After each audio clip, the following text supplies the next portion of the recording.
Fim do mistério, o Corinthians respondeu sobre a cláusula de rescisão de contrato de Memphis Depay em caso de rebaixamento do time para a Série B do Brasileiro. O vídeo de hoje do canal do Nicola traz todos os detalhes e fala também se existe algum interesse do Palmeiras em Eric Pulga, o atacante do Ceará, que é alvo antigo do Corinthians. Falo também sobre a Caixa exigindo R$1 bilhão do Flamengo pelo terreno onde será construído o futuro estádio rubro-negro. Para completar, Botafogo recusando proposta antes mesmo de contar com o jogador, o São Paulo correndo o risco de enfrentar o Corinthians em Brasília com torcedores adversários, as últimas no mercado, bastidores, finanças e muito mais.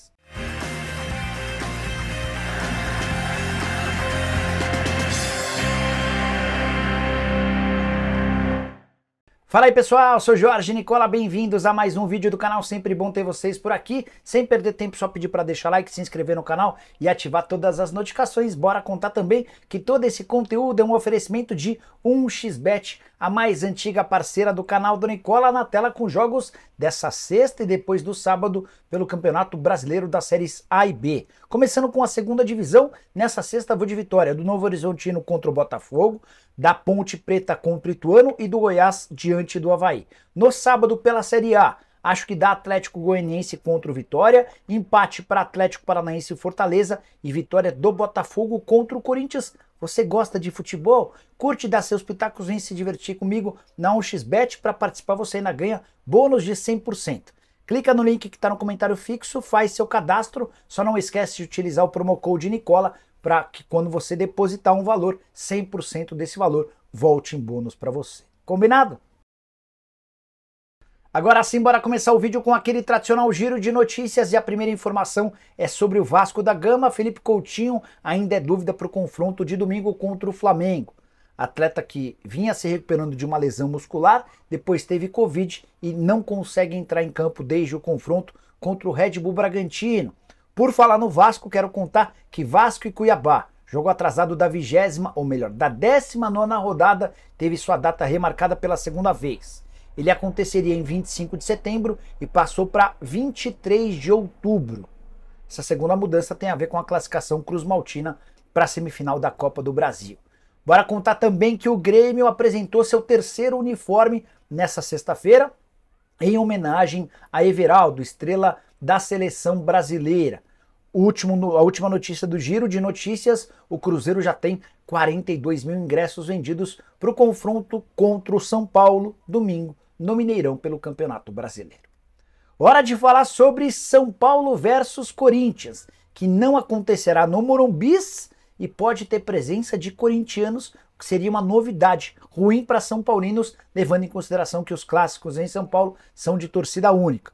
Faz tempo, por conta da violência, que quando temos clássicos em São Paulo, somente o time mandante leva seus torcedores. Foi assim, por exemplo, para Corinthians e São Paulo no jogo do turno, na Neoquímica Arena, apenas corintianos. Pois bem, confronto da volta com o mando do São Paulo está marcado para 29 de setembro. Ele aconteceria no Morumbi, mas por causa dos shows do Bruno Mars, precisará ser realizado na Arena Mané Garrincha, em Brasília. E é aqui que começam a surgir os problemas. Existe a expectativa por parte de torcedores do Corinthians que a venda seja aberta para as duas torcidas. Isso porque essa restrição apenas para torcedores do time mandante é uma lei municipal que vale para a cidade, vale também para para outras cidades, vale para quase todo o estado de São Paulo. Fora de São Paulo, mais especificamente em Brasília, existe a expectativa de que esse clássico possa contar com torcedores dos dois times, quebrando uma isonomia. Se o Corinthians jogou apenas com seus torcedores no turno, pode haver São Paulo e Corinthians com torcedores dos dois lados. A coisa fica ainda mais esquisita se a gente imaginar que o Corinthians pode ter mais torcida do que o São Paulo no Mané Garrincha. Ninguém do Tricolor ainda se posicionou sobre essa história, mas vale a lembrança de que até o site oficial da CBF já trata o confronto do dia 29 para o Mané Garrincha. Gostaria muito de saber a sua opinião sobre o tema. Você é a favor da presença de torcidas dos dois times? É radicalmente contrário? Tem que ter só São Paulino? Ou é bom para o São Paulo porque vai ter a oportunidade de levar mais gente para o estádio, gerando assim mais receita? Já usa o espaço para comentário e deixa a sua opinião, beleza? Hora de falar agora sobre o Botafogo, que recusou proposta por um atacante que tem feito sucesso antes mesmo dele virar reforço botafoguense. Quero dar detalhes dessa história. Fui o primeiro a contar que o Botafogo havia fechado um pré-contrato com o Igor Jesus, atacante que pertencia ao Shabab Al-Ahly. Isso aconteceu no início do ano. Durante as tratativas, o Botafogo chegou a atrasar o pagamento da comissão e também o prêmio pela assinatura do contrato. O Igor Jesus quase não virou reforço do Botafogo. Depois, tudo acertado e o Igor Jesus passaria a ser atleta oficialmente do Botafogo a partir de 1º de julho.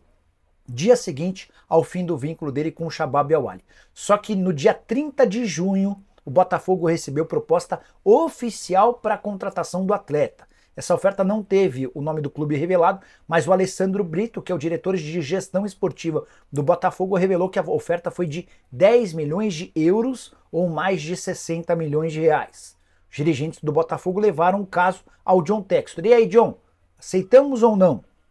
O dono da SAF do Botafogo perguntou aos dirigentes botafoguenses o que eles esperavam do Igor Jesus. E a avaliação era de que um jogador pode inclusive pegar seleção brasileira diante das enormes expectativas que existem no clube. Diante dessa resposta, o Textor respondeu não para a proposta de mais de 60 milhões de reais. O Igor Jesus foi efetivado no Botafogo e tem sido peça importante, titular absoluto e com gols decisivos tanto na Libertadores da América quanto no Campeonato Brasileiro. Bora falar agora sobre o Flamengo, mais confusão em relação ao terreno no gasômetro onde o Fla pretende construir seu estádio. Essa treta é antiga e a grande novidade é de que a Caixa está cobrando 1 bilhão e 80 milhões de reais para liberar o terreno para que o Flamengo possa utilizá-lo. Vale a lembrança de que algumas semanas atrás a Prefeitura do Rio de Janeiro desapropriou o terreno da Caixa e em leilão o Flamengo arrematou o espaço por 146 milhões de reais. Na teoria, o terreno passaria a ser do Flamengo, mas a Caixa foi à Justiça e agora está exigindo essa bolada. Na avaliação da Caixa, são 240 milhões pela propriedade do terreno e mais 840 milhões em títulos de direito da área, essenciais para aumentar o potencial construtivo do local. Agora, a Prefeitura tenta mediar essa situação para que o Flamengo possa passar a utilizar o terreno o mais rápido possível. Há também um debate na Câmara de Mediação da Advocacia Geral da União, que só deve concluir essa mediação a partir de novembro.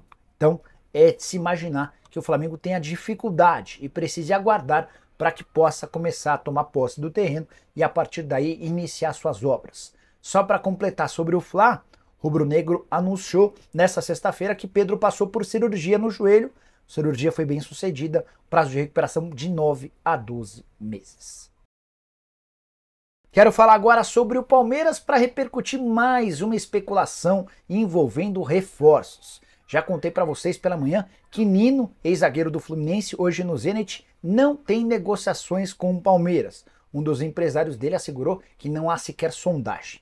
A nova especulação diz respeito a Eric Pulga, atacante do Ceará, 23 anos de idade, velho alvo do Corinthians. Antes de gravar o vídeo, procurei o presidente do Ceará, João Paulo Silva, e questionei: você já foi procurado por alguém do Palmeiras? Tem sondagem? Tem proposta? Há alguma negociação? E a resposta, abre aspas, estive com o Paulo Pitombeira, empresário do atleta, na quarta-feira no Rio de Janeiro, e ele não comentou absolutamente nada sobre o Palmeiras, fecha aspas.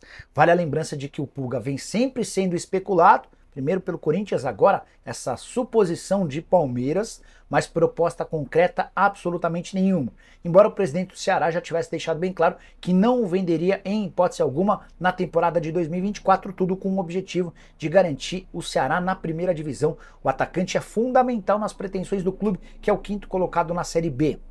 Temporada do Pulga de 38 jogos, 17 gols e 3 assistências.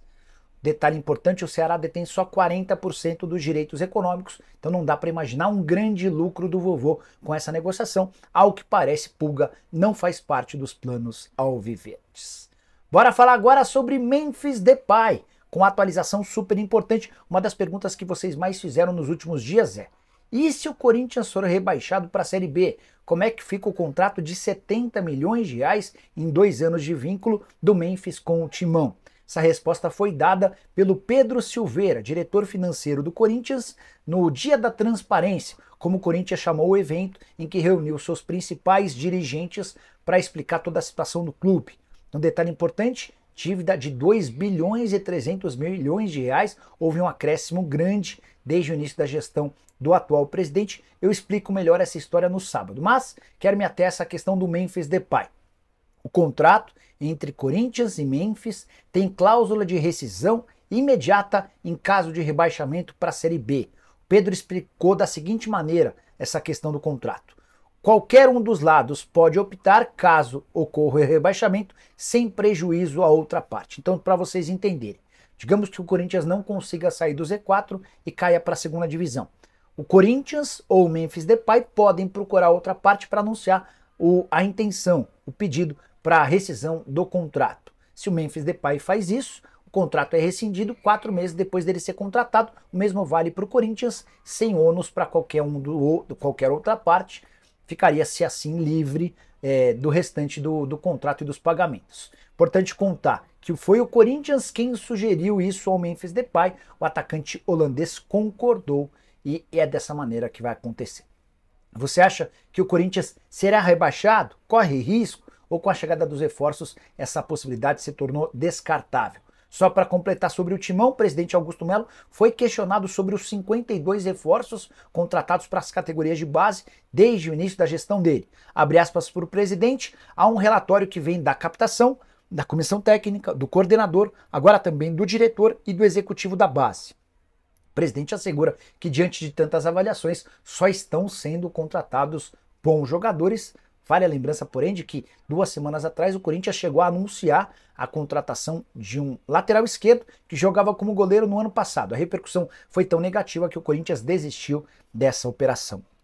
Saideira sobre o Timão, o Corinthians deixou de pagar 471 milhões de reais em processos judiciais que foram vencidos desde o início da era Augusto Melo. 83 vitórias nos tribunais, garantindo essa enorme economia. Curtiu o vídeo? Esquece de deixar like, de se inscrever no canal. A gente se encontra mais tarde. Tem live do Nicola. Tchau!